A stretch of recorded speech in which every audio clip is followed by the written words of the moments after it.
nakita niyo naman, kumbaga parang wala akong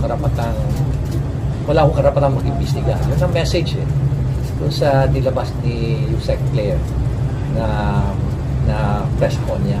Na kumbaga sinabihan ako na wala kang karapatang mag-imbestiga kasi special advisor sila. Tapos kung ano pa mga sinabi sa akin.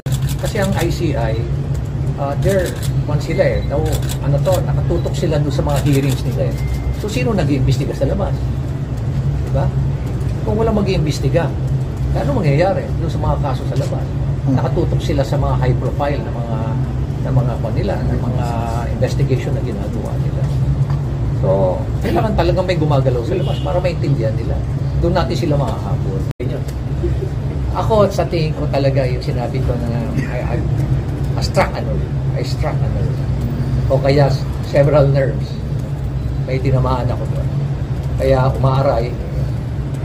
Tapos nasa panic mode.